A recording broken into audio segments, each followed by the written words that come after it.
CNN, BBC, France, 24. I'm watching you all. I'm recording every lie. I'm archiving every distortion. I am Ibrahim Traore, and today I'm pulling off your masks. Yes, you heard correctly.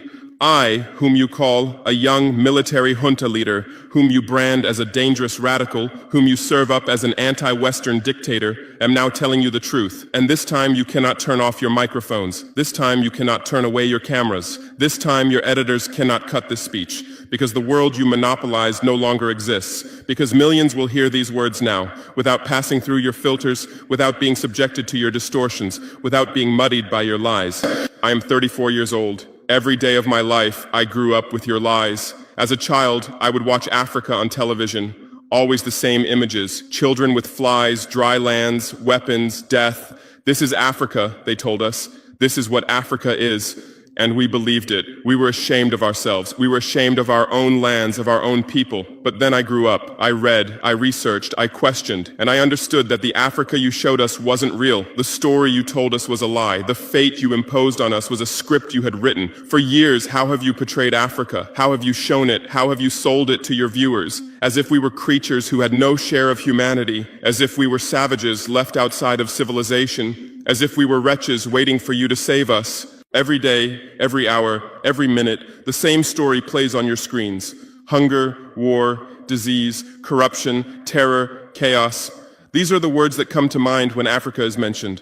In your Africa dictionary, there are no other words. No hope, no success, no development, no resistance, no honor, no pride, no victory. So I ask you, New York Times, Washington Post, Guardian, Le Monde, have you ever made Africa's successes your headlines? How many times have you written about Rwanda's technology miracle? How many times have you shown Ethiopia's reforestation project? How many times have you praised Botswana's democratic success? How many times have you described Kenya's entrepreneurial ecosystem? No, because these don't fit your scenario. Your Africa cannot be successful. It cannot, because then how will you legitimize your exploitation? If it's not in need of help, how will you intervene? If it's not backward, how will you look down on it? Have you ever asked yourselves, has any editor sitting at their desk, any news director in a meeting, any columnist at their keyboard ever thought, why are the people of the world's richest lands poor? Here are the numbers for you, real numbers. Africa owns 70% of the world's cobalt reserves. Your cell phone, your computer, your electric car won't work without cobalt. This cobalt comes from Congo, but Congolese can't afford cell phones. Africa owns 90% of the world's platinum reserves. Catalytic converters, electronic devices, medical implants, they all need platinum.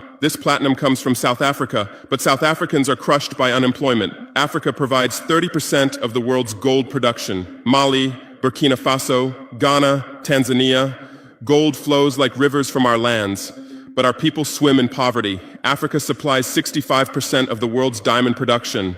Botswana, Angola, Congo, Sierra Leone, billions of dollars worth of diamonds are extracted, but our miners live on $1 a day. Africa owns 35% of the world's uranium reserves. Niger, Namibia, South Africa. Nuclear plants run on our uranium. Paris lights burn with our uranium, but our villages have no electricity. And you still ask, why is Africa poor? No, the right question is, how was Africa kept poor while being so rich? Here's your answer. Colonialism didn't end. It changed shape. You used to come and occupy our lands. Now you come and establish companies. You used to take by force. Now you make agreements.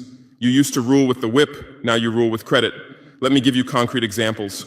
With numbers, names, dates, but you'll never write about these. Glencore, Swiss-based mining giant, extracting cobalt in Congo. 2022 revenue, $256 billion, a tax paid to Congo, $500 million, that's 0.2%. Is this justice? Rio Tinto, British-Australian mining giant, extracting bauxite in Guinea, 20 million tons annually. What's left for Guinea? Environmental pollution and cancer. Total, now Total Energies, French oil giant, extracting oil in Angola, Nigeria, Congo. 2022, profit, $36 billion investment in Africa, dirty pipelines, Anglo-American, founded in South Africa but now in London. Diamonds, platinum, iron, taking everything. What it left in South Africa? 6 million unemployed miners. And these are just the tip of the iceberg. What about the invisible, the secret deals, the offshore accounts, the transfer pricing tricks? Every year, $88 billion in illegal money flows out of Africa. Who writes about this? Every year, $45 billion in aid comes to Africa. Everyone writes about this, but no one says Africa is not the continent receiving aid, it's the continent giving aid. While you zoom your cameras on swollen bellies, there is a huge system working silently in the background. Every day, tons of gold, diamonds, cobalt, uranium, oil leave our land. But how? Here is the system. Step 1, create corruption, bribe our leaders, open offshore accounts, promise them a life of luxury, send their children to your schools. Step 2, make deals, get 50-year, 99-year concessions, ask for tax exemptions, be exempt from environmental rules, ignore labor rights. Step 3, control the infrastructure. Take over ports, airports, railways, but only from the mine to the harbor. Don't build roads to the villages. Don't bring electricity to schools. Step 4, provide security. Set up private security companies. Arm them. Declare protesting. Step 5, silence the media. Buy local journalists. Suppress opposing voices. Serve internal unrest news to international media. And this is how the system works. It's been working like this for 100 years, and you don't see this system. You don't want to see it, because you're part of this system too. Who are the biggest advertisers of New York Times, CNN, BBC, oil companies, mining companies, arms companies, pharmaceutical cartels, the companies that exploit Africa? You live on their money, you defend their interests, and what I'm about to tell you might cost me my life, but it's no longer time to be silent. France's system in Africa is the CFA franc. 14 African countries still use French colonial currency. 50% of these countries' central bank reserves sit in the French treasury. France applies negative interest to this money, so we pay France to use our own money. Through this system, France transfers $500 billion worth of resources from Africa every year. Does anyone write about this? No. But when France gives Africa 10 billion euros in aid, it makes headlines. Britain's system is more sophisticated. London is the world's money laundering center. City of London, offshore paradise. Every penny stolen from Africa passes through London. Jersey, Guernsey, Cayman Islands, Virgin Islands, all under British control. Africa's wealth hides there. America's system is AFRICOM, Africa Command, 46 military bases on the continent. Official purpose, security. Real purpose, resource control. Drones in our airspace every day, listening devices everywhere. They say fighting terrorism, but it's not terrorists, it's people's leaders who are targeted. China is the new player, says win-win, builds infrastructure, gives credit, but in exchange for what? 99-year port concessions, mining rights, agricultural lands, debt-trap diplomacy, ask Sri Lanka, ask Zambia, and you write about none of this. Why? Because you're not free press, you're corporate press, your bosses are billionaires. Jeff Bezos bought Washington Post. Why? For love of journalism? Rupert Murdoch's media empire, Fox News, Wall Street Journal, The Sun, The Times, all from the same hand, all giving the same message. West is good, others are bad. Carlos Slim is the largest shareholder of New York Times, Mexican billionaire. Where's his wealth from? Monopolized telecommunications, got rich off Latin America's back, now controls America's most respected newspaper. And you claim to do independent journalism? Who are your editors? Which schools did they graduate from? Harvard, Yale, Oxford, Cambridge? Always the same elite schools, always the same worldview, always the same prejudices. How are your reporters selected? How many languages does your Africa correspondent speak? French, English, that's all. Swahili, Hausa, Yoruba, Amharic, they don't know. They can't talk to the people. Your sources are always the same. Western diplomats, NGOs, experts, and then you come and lecture us. They killed Patrice Lumumba, January 12, 1961. CIA agent Larry Devlin confessed. Belgian mercenaries executed. They dissolved his body in acid, took his teeth as souvenirs. In 2022, that tooth was returned from Belgium to his family after 61 years. And what did you say then? Chaos in Congo. You didn't ask about the killers. You didn't investigate CIA documents. You didn't write about Belgium's crime. They killed Thomas Sankara, October 15, 1987. My hero, Africa's hope. Vaccinated 2.5 million children against measles and meningitis, planted 10 million trees, raised literacy rate from 13% to 73%, gave equal rights to women, banned FGM, ended corruption, sold Mercedes cars, used Renault 5, rejected IMF and World Bank. And most importantly, he said, we will not pay Africa's debts. We didn't make those debts. The puppets before us made them on behalf of colonizers. That's when he had to be killed, and they killed him. Who killed him? His best friend, Blaise Compaoré. With whose support? France. Want proof? Look at the Focart archives. Jacques Faucard, France's Africa Affairs advisor. Everything is written there. And what did you say? Military coup in Burkina Faso. You didn't write about Sankara's dreams. You didn't tell about his projects. You didn't show his successes. You just said, another dictator died, Muammar Gaddafi. Yes, he was a dictator. Yes, he was ruthless. But what had he done in Libya?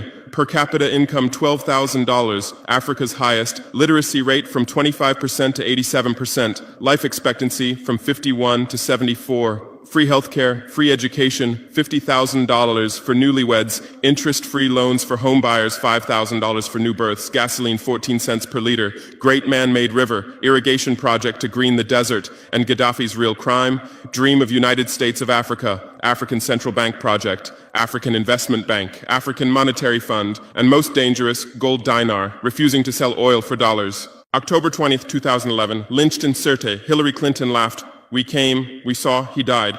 Now look at Libya. 3 different governments, endless civil war, ISIS, Al-Qaeda running wild slave markets exist. Even CNN showed in 2017, oil being looted, weapons depots emptied, spread across Sahel. Do you call this democracy? Do you call this freedom? Do you call this success? And whose turn is it now? The Sahel, Mali, Niger, Burkina Faso. You want to make us Libya too. You want to make us Syria. You want to make us Iraq. But not this time, because we've awakened, because we've learned, because we've united. Operation Barkhane, France's Sahel adventure, 2013-2022. Official purpose, fighting terrorism. Real purpose, resource control, 5 through 100 French soldiers. €1 billion annual budget. What's the result? 2013, 500 terrorists in Mali. 2022, 5,000 plus terrorists in Sahel, tenfold increase. What kind of success is this? But what were French soldiers doing? Protecting Niger's uranium mines for Areva, Orano, securing oil pipelines for total controlling ports and railways for Bolloré, and fighting terrorism? No, the opposite.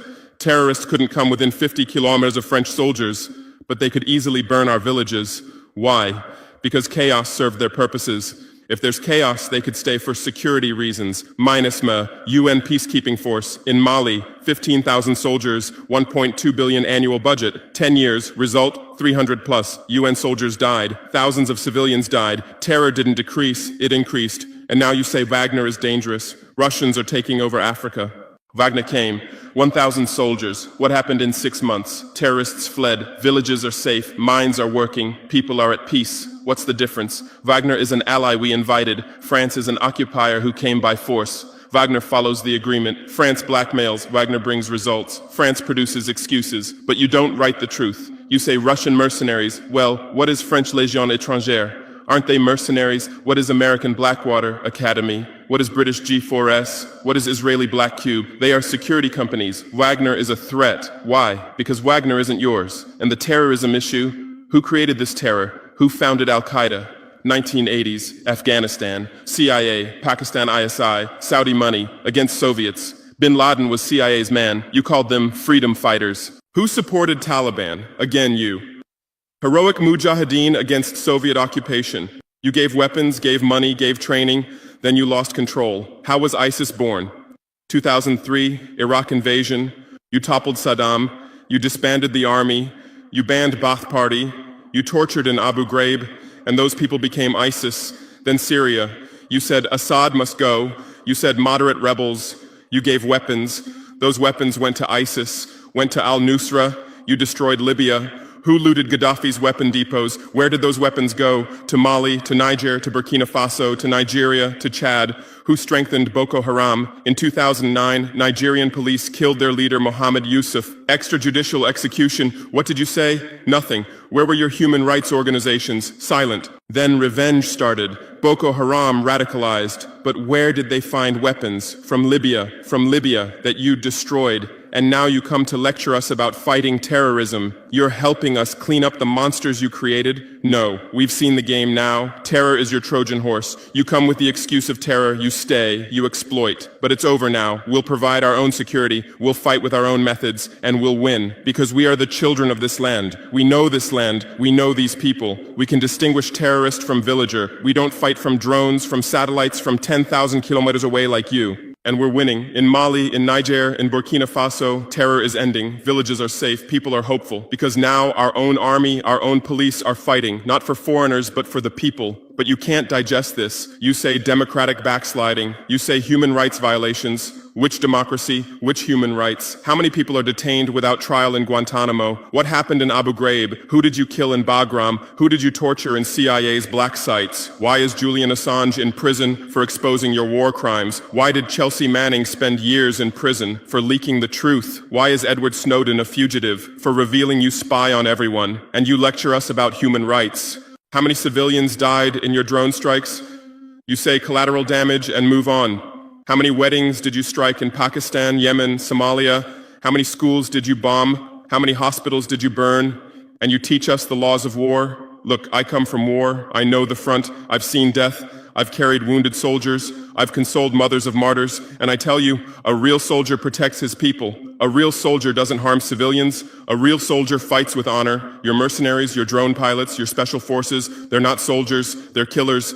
They kill people by pressing buttons from 10,000 kilometers away, then go home and play with their children. We don't fight like that. We look our enemy in the face. We protect civilians. We fight with our honor. We die with our honor. And we'll win. Because the righteous win. Because those who fight with their people win. Because those who fight for their land win. Let's return to your media. I know how you work. I have friends who work within the system. There are journalists with conscience, but they stay silent. Why? Because the system silences them. Those who write the truth get fired. Investigative journalists are laid off due to budget cuts. Dissenting columnists are shown the door because reader interest has declined. And what replaces them? Experts from think tanks, NGOs, universities, all saying the same thing, all defending the same thesis. West is good, Africa is bad. So who are these experts? Where do they get their funding? National Endowment for Democracy, NED, American democracy exporter, CIA's legal arm, has fingers everywhere, funds opposition, directs media, creates civil society. Open Society Foundations, George Soros's organization, says open society, but open for whom? Open to what? Open to exploitation, open to intervention, open to manipulation. Ford Foundation, Rockefeller Foundation, Bill and Melinda Gates Foundation, all in Africa, doing aid. But what do they get in return? Control, data, influence. And your media is their trumpet. You headline, Gates is saving Africa. But you don't say, how many African children were paralyzed by Gates's vaccine trials? How many farmers committed suicide because of Monsanto seeds? You're masters at storytelling, but always the same story. White savior. Remember Live Aid? 1985. We Are the World, charity concert for Africa, millions raised. What came to Africa? Corruption increased, dependency increased. But it was a great story for you. Bob Geldof became a hero. Musicians looked conscientious. Viewers felt good about themselves. Africa remained hungry. Remember Kony 2012? Viral video. Stop Joseph Kony. 100 million views. Result? Kony is still free, but the video maker got rich. Invisible Children organization collected millions. What came to Uganda? American soldiers. And you present these as success stories. Angelina Jolie, Madonna, Bono, all Africa volunteers. They come, take photos, adopt children, leave. And you say, interest in Africa increased. What interest? Whose interest? Interest for what? Madonna adopted from Malawi. You made headlines. But 100 children die from malaria every day in Malawi. You didn't write that, because that news doesn't sell. Bono became Africa's spokesperson, raised billions with U2 concerts, but moved his company to Netherlands to avoid taxes. Money stolen from Africa also passes through Netherlands. Did you write about this? George Clooney campaigned for Darfur, said save Darfur. Result? Sudan split. Oil remained in South Sudan. South Sudan is now in civil war. Who's getting the oil? Take a guess. And you always present these as humanitarian aid. But these are imperialism's soft face. These are exploitation's PR. Let me give you real numbers. Every year, 134 billion in aid and investment comes to Africa. Every year, 192 billion in resources leave Africa, net loss, $58 billion every year. But you only write about the incoming $134 billion. You don't write about the outgoing $192 billion. Why? Because then people will ask, why does Africa need aid? Illicit financial flows, 88.6 billion year multinational corporations profit transfers, 48.2 billion year debt interest, 17 billion year brain drain cost, 13.8 billion year climate change cost, 10.6 billion year illegal logging, 17 billion year illegal fishing, 1.3 billion year total, $192+ billion every year. This much resource leaves Africa every year. But what are your headlines? EU announces 20 billion euro aid package for Africa. China gives Africa $60 billion in credit. America grants Africa $8 billion. People read these and think how generous they are, how charitable, how ungrateful Africa is. But the truth is the opposite. Africa is financing your standard of living. Africa is subsidizing your prosperity. Africa is making your technology possible. The cobalt in your iPhone from Congo, the lithium in your Tesla from Zimbabwe, the tantalum in your computer from Rwanda, your jewelry from Botswana, your chocolate from Ivory Coast, your coffee from Ethiopia, your oil from Nigeria, your uranium from Niger. And what do we get in return? Debt, poverty, humiliation, but enough. This game will end now because we've awakened. Our youth are sharing the truth on social media. Bar France out hashtag used 100 million times. Africa is bleeding 50 million. On Stop Exploiting Africa, 75 million. And what are you doing? You say Russian bots. You say Chinese propaganda. You say disinformation. No. These are real voices of real Africans. This is real anger. This is real awakening.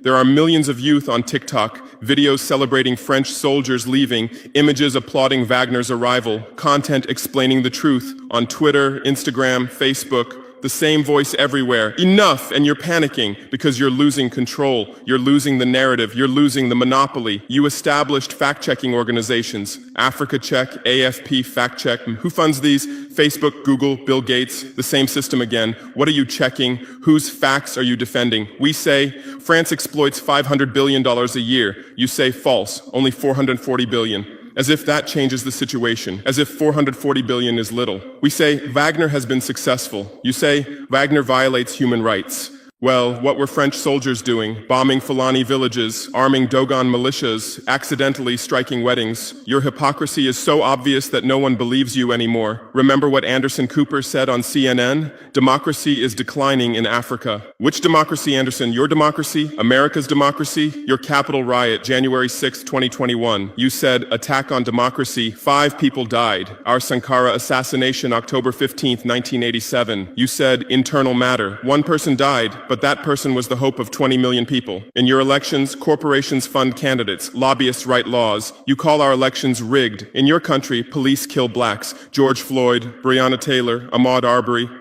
You lecture us about police violence. On BBC, Kasia Madera presents Africa News. Polish origin. How many years has she lived in Africa? How many African languages does she speak? But every day she speaks as an Africa expert. Africa is like this. Africa is like that. On France 24, cameramen, editors, producers, most are French. Even Africa correspondents are mostly French, and they do objective journalism. Even Al Jazeera. Qatar funds it. What business does Qatar have in Sahel? But every day they report Sahel crisis. Whose crisis are they telling? Deutsche Welle, Voice of America, RFI, all state media, all propaganda tools.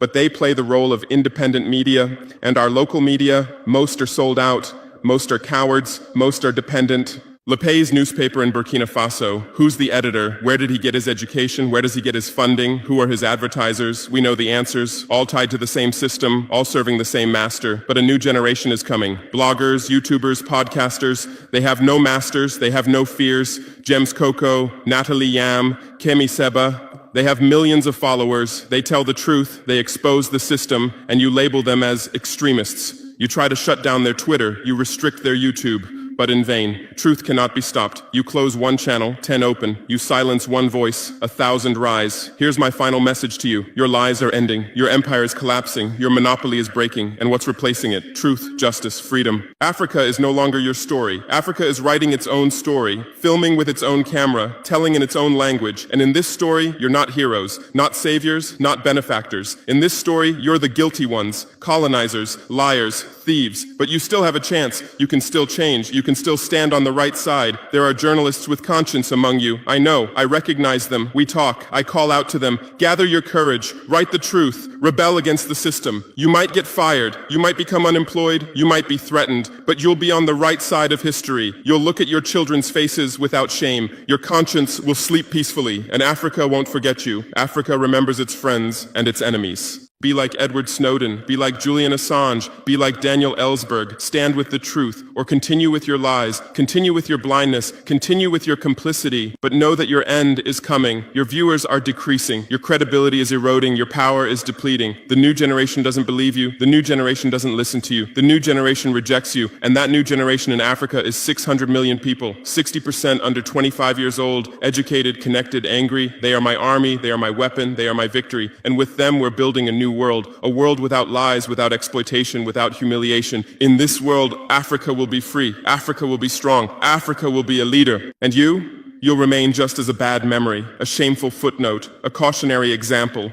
Future generations will read in history books. At the beginning of the 21st century, there were some media organizations. They lied, they served exploitation, then Africa awakened and they disappeared. That's your end. Inevitable, unchangeable, certain. I am Ibrahim Traore, not Burkina Faso's leader, but its servant, not Africa's dictator, but its child, and not your nightmare, but your mirror. Look well at this mirror. See yourself, see your lies, your hypocrisy, your crimes, and prepare, because Judgment Day is coming. Africa is awakening. The world is changing. Justice is manifesting. And you'll just watch. You won't be able to do anything else. Because history is on the side of the people. Truth is on the side of the oppressed. God is on the side of those who persevere. And we persevered. We persevered for 500 years. Now it's time for victory. Your lies are finished. Your masks have fallen. Your game has ended. Africa is free. Africa is strong. Africa is victorious forever.